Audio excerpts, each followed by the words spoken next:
Hi gamers, and welcome to checking out what games I've added to my collection recently.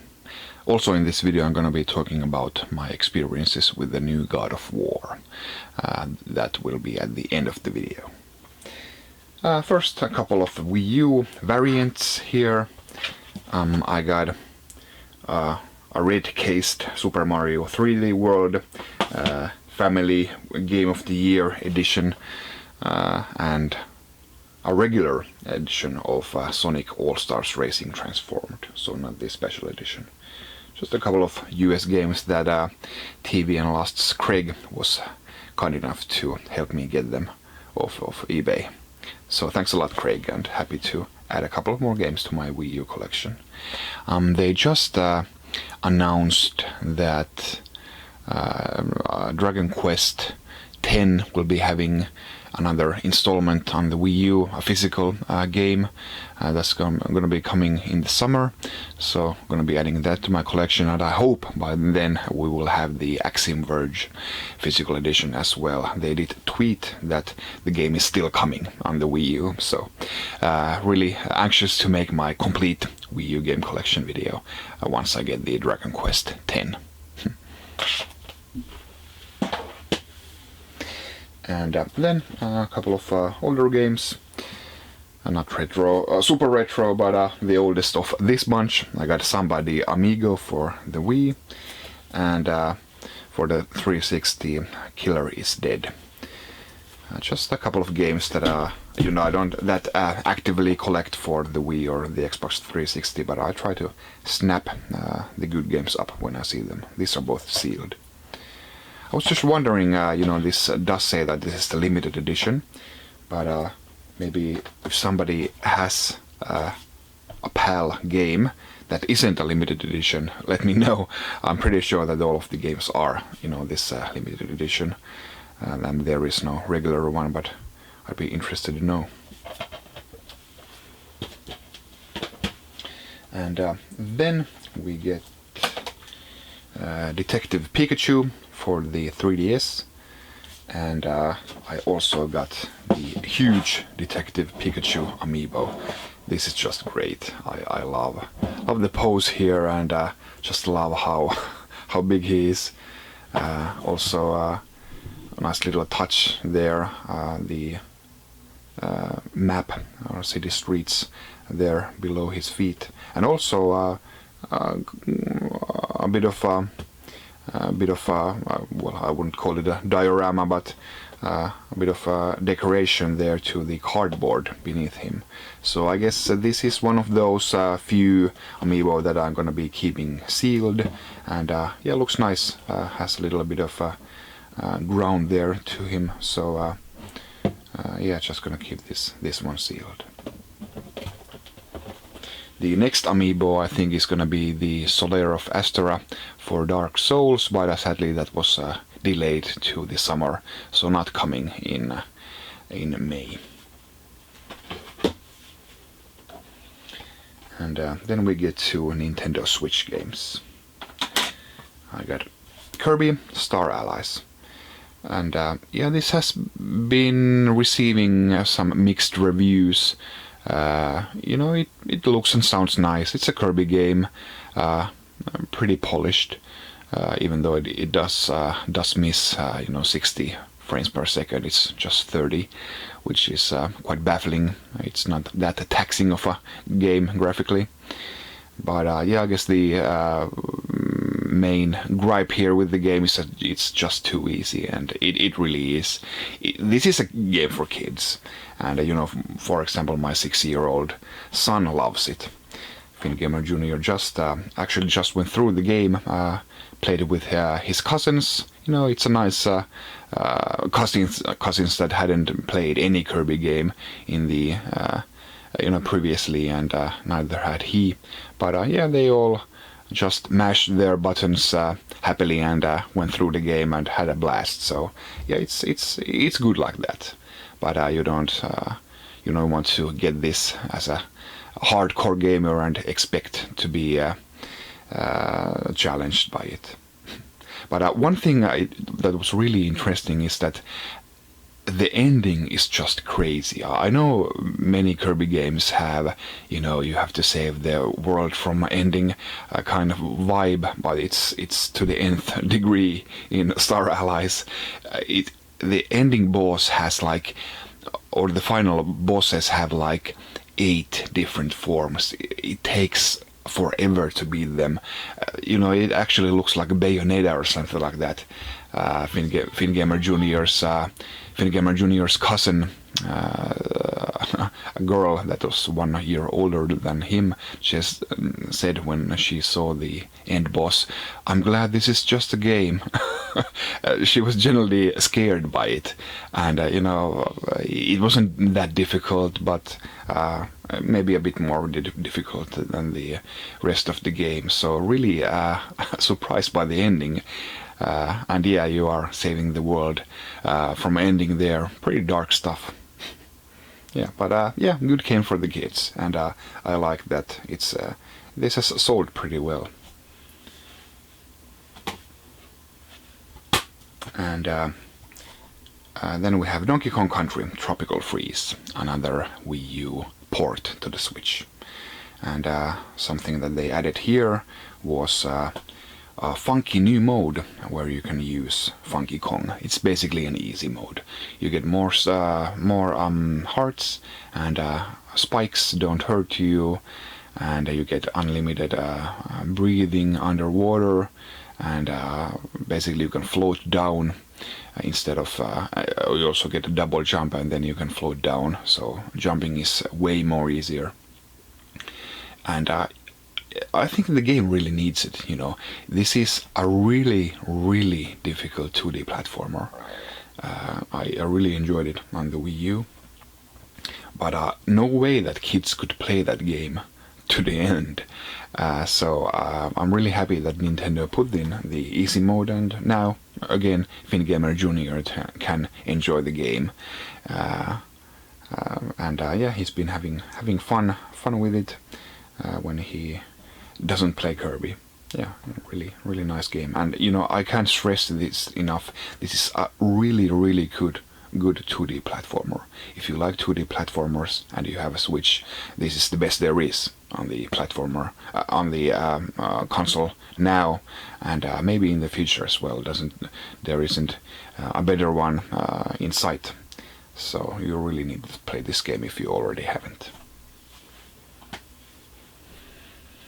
And finally, before we get to God of War, I also got the Nintendo Labo.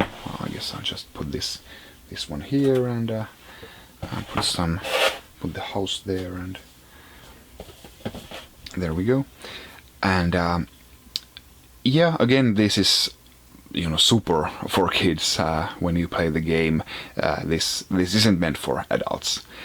The games themselves, the games are really simple.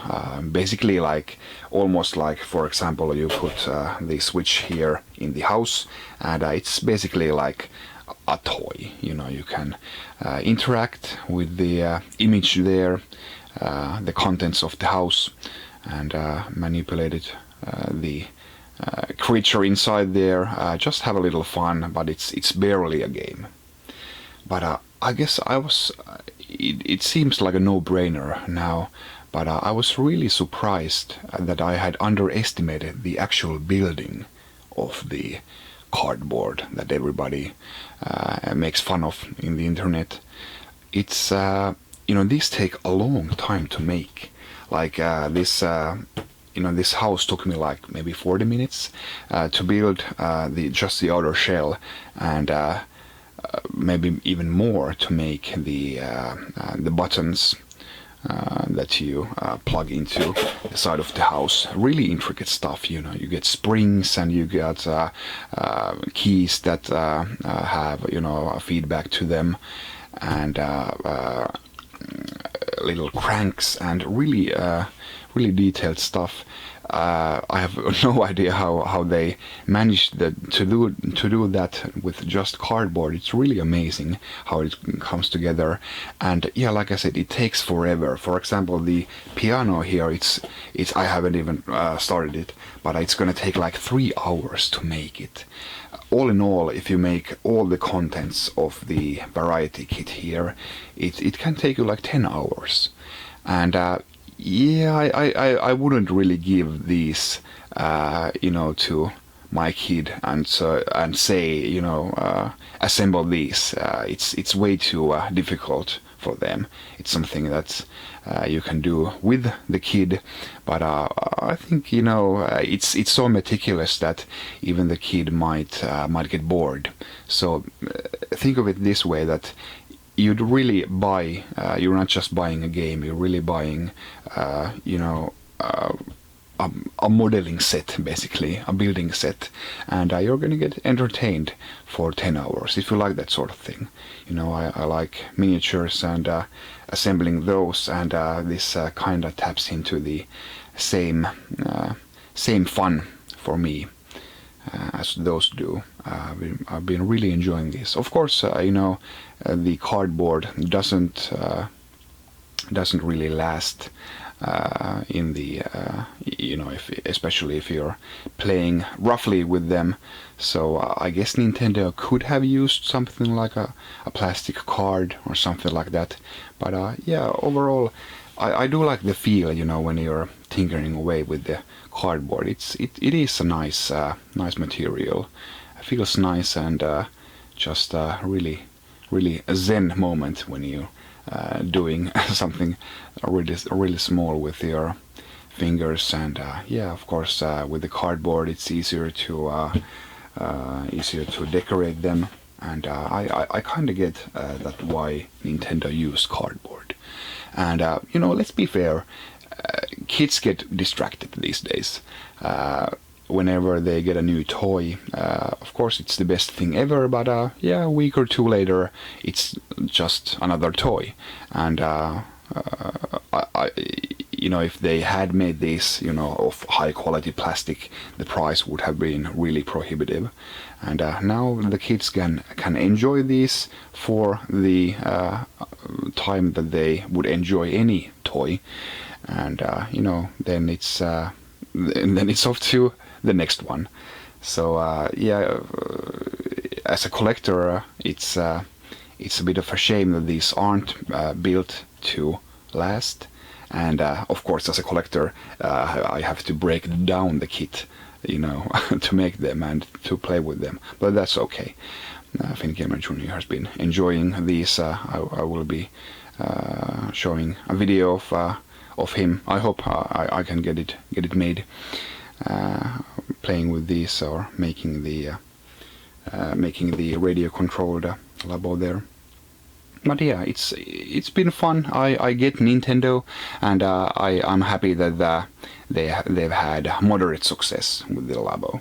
But yeah, if you enjoy building stuff with your hands, you can really enjoy putting the Labo together.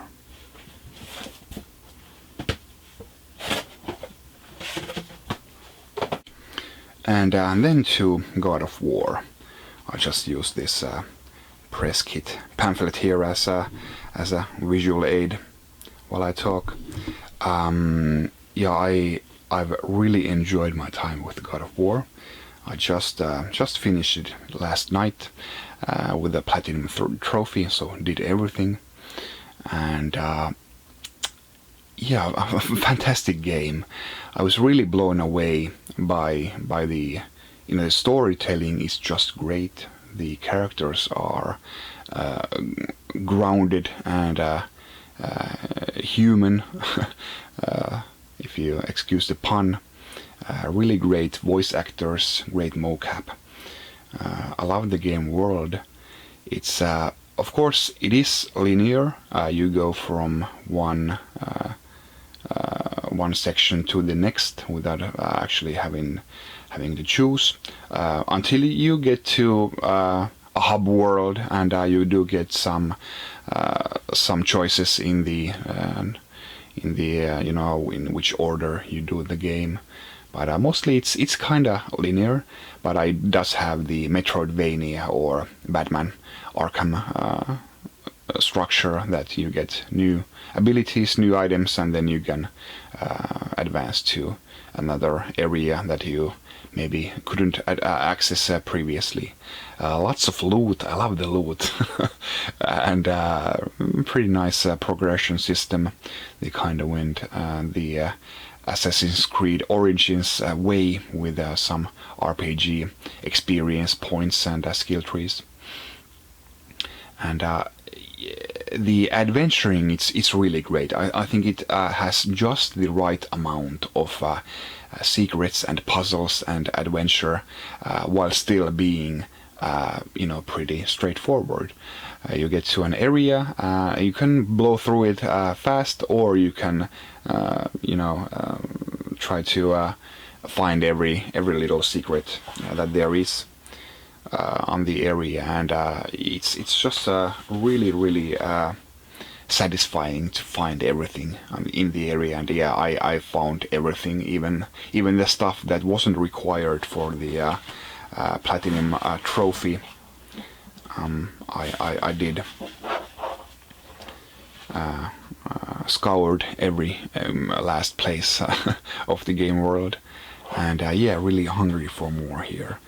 I wouldn't say that you know, now that I've had a little bit of time to think about it, it's not the best game ever that somebody has said. I don't think it's even the best game on the PlayStation 4. For me, Bloodborne is still the best. But yeah, I would say that this is the second best game on the PlayStation 4. So really fantastic. And if you like good games and you own a PlayStation 4, especially a PlayStation 4 Pro, it does look better and perform better on the Pro. Then you have to get this game. And it's a really nice step forward for the franchise. I think I've said previously on these videos that by God of War 3, Kratos was just annoying, you know. He was angry without proper motivations and just childish, you know. And all the tacky sex mini games, and you know, Kratos just being you know, a brat basically, especially in God of War 3. I didn't enjoy that at all.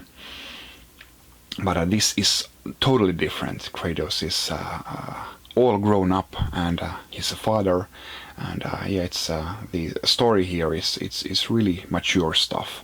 And I really enjoyed how that unfolded. Absolutely fantastic game. Get it. So with that, I think that's it. Thanks for watching this video. Follow me on Twitter and Instagram. I'm FinnGamer everywhere. Bye.